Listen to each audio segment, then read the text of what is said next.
శ్రీగురుభ్యో నమః. శ్రీమహాగణాధిపతయే నమః. శ్రీమహాసరస్వత్యే నమః. శ్రీగురుదత్తాత్రేయాయ నమః.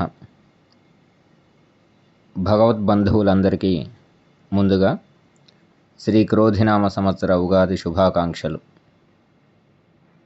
ఈ సంవత్సరం అందరూ ఆయురారోగ్యాలతో ఆనందోత్సాహాలతో విరాజిల్లాలని కోరుకుంటూ ఈ సంవత్సర పంచాంగ శ్రవణాన్ని ఆరంభిద్దాం. పంచాంగం అనగా తిథి, వారము, నక్షత్రము, యోగము, కరణం అనే 5 అంగాలతో కూడినది. కంటికి కనిపించని 5ంటితో మన జీవనం పరిగెడుతూ ఉంటుంది. మనకు కనిపించే సూర్యోదయ సూర్యాస్తమయాలను ప్రమాణంగా తీసుకుంటూ గణించబడేదే ఈ పంచాంగం. ఈ సంవత్సరం క్రోధినామ సంవత్సరము. ఇది ప్రభవాది 60 సంవత్సరాల్లో 38వది. కలియుగ ప్రమాణంలో వచ్చేసరికి 5125వ సంవత్సరం. ఇప్పుడు కలియుగం ప్రథమ పాదంలోనే నడుస్తున్నది. క్రోధి అనగా కోపయుతమైనది అని అర్థం. ఈ సంవత్సరం యావత్తు ప్రపంచం సంకట స్థితిలో ఉంటుంది. కోపాలు, వైషమ్యాలు, ఈర్ష్యాద్వేషాలు, అనారోగ్యాలు, వాహన ప్రమాదాలు అధికంగా ఉంటాయి. ఎక్కడ చూసినా కూడా యుద్ధ వాతావరణమే కనిపిస్తుంది. ఈ సంవత్సరం రాజు కుజుడు, అలాగే సస్యాధిపతి, నీరసాధిపతి, పురోహితుడు, పరీక్షకుడు కూడా కుజుడే అయ్యాడు.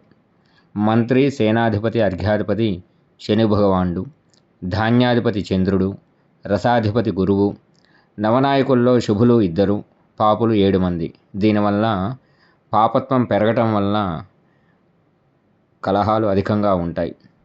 ఈ సంవత్సరం 2 కుంచముల వర్షం కురుస్తుంది. ఇందులో 10 భాగాలు సముద్రం మీద, 7 భాగాలు పర్వతాల మీద, 2 భాగాలు భూమిపై పడతాయి. అందువలన సగటు వర్షపాతం కలుగుతుంది.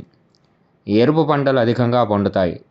కందులు, మిర్చి ఇలాంటివి. 16 వీసముల పంటకు 4 వీసముల పంట మాత్రమే మన చేతికి లభిస్తుంది. ఈ సంవత్సరం మే 4వ తారీఖు నుండి 10వ తారీఖు వరకు చిన్న కర్తరి, అదేవిధంగా మే 11వ తారీఖు నుండి 28వ తారీఖు వరకు పెద్ద కర్తరి. దీన్నే డొల్లు కర్తరి, వాస్తు కర్తరి అంటారు. ఈ కర్తరి సమయంలో కర్ర పనులు, మట్టి పనులు, ఇంటికి సంబంధించిన పనులు చేయరాదు అని చెప్పేసి శాస్త్రవచనం. మే 1వ తారీఖు నుండి జూలై 7వ తారీఖు వరకు శుక్రమూఢం ఉన్నది. ఆ విధంగానే మే 7వ తారీఖు నుండి జూన్ 6వ తారీఖు వరకు గురుమూఢం ఉన్నది. అనగా మే 1వ తారీఖు నుండి జూలై 7వ తారీఖు వరకు ఎలాంటి శుభకార్యాలు లేవు. కావున ప్రజలందరూ గమనించి తగిన విధంగా నడుచుకోగలరని సూచన. ఈ సంవత్సరం మే 1వ తారీఖు బుధవారం రోజు మధ్యాహ్నం 12:30 నుండి నర్మదా నదికి పుష్కరాలు ప్రారంభమవుతున్నాయి. కాబట్టి జనులందరూ కూడా ఈ పుష్కర సమయంలో పుష్కర శ్రార్థాన్ని ఆచరించి తగినటువంటి దాన ధర్మాలను చేసి పాప ప్రక్షాళన చేసుకొని పితృదేవతల యొక్క ఆశీర్వాదాన్ని పొందాలని చెప్పేసి కోరుతున్నాము. ఈ సంవత్సరం కందాయ ఫలాలు అంటే ఆదాయ వ్యయాలు చూసుకున్నట్టయితే మేషరాశి వారికి 8 ఆదా 14 ఖర్చు, వృషభ రాశి వారికి 2 ఆదా 8 ఖర్చు, మిథున రాశి వారికి 5 ఆదా 5 ఖర్చు, కర్కాటక రాశి వారికి 14 ఆదా 2 ఖర్చు, సింహరాశి వారికి 2 ఆదా 14 ఖర్చు, కన్యా రాశి వారికి 5 ఆదా 5 ఖర్చు, తులారాశి వారికి 2 ఆదా 8 ఖర్చు, వృశ్చిక రాశి వారికి 8 ఆదా 14 ఖర్చు, ధనుస్సు రాశి వారికి 11 ఆదా 5 ఖర్చు, మకర రాశి వారికి 14 ఆదా 14 ఖర్చు, కుంభరాశి వారికి 14 ఆదా 14 ఖర్చు, మీనరాశి వారికి 11 ఆదా 5 ఖర్చు.